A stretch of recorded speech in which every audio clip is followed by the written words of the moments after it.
ওমা, হ্যাঁ বলো। আজকে কি রান্না হয়েছে বলো? এই তো চলে এসো। হুম। প্রথমে শশাটা দেখিয়ে দিলাম, স্যালাডটা করা হয় এখানে কেটে আচ্ছা, রেখেছি। প্রথমেই স্যালাড। হ্যাঁ। আর এই দেখো কলমির শাক করেছি। আচ্ছা। কালকে টক ডাল আছে, হুম। ওটা দেখাচ্ছি না, ওইটার জন্যে স্যালাড কেটে রেখেছি। আর এই দেখো পেঁপে, মানে একটা কি ঘন্ট বলবো, ঘন্ট করেছো, করেছি বড়ি দিয়ে। বড়ি দিয়ে। হ্যাঁ। আচ্ছা। আর এইদিকে এ দেখো ছেলের জন্য মাছ ভাজা, মাছের ডিম ভাজা রেখেছি। আর এই যে রুই মাছ, রুই মাছের সঙ্গে ডিম ছিল বলে সেই ডিম দিয়ে রুই মাছ দিয়ে একটা ঝোল বানিয়ে রেখেছি ছেলের। আচ্ছা। এইটা আমরাও খাবো, ছেলে একা খাবে না।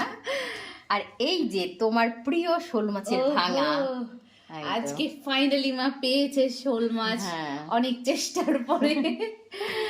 ঠিক আছে। তোমার তো খুব প্রিয় শোল মাছ। হ্যাঁ। ছেলে আবার ভালোবাসে না অতটা, ওই জন্য ওর জন্য আলাদা মাছ। হ্যাঁ, রুই মাছের ডিম ছিল, ওই দিয়ে করে দিয়েছি। ঠিক আছে বন্ধুরা, টাটা।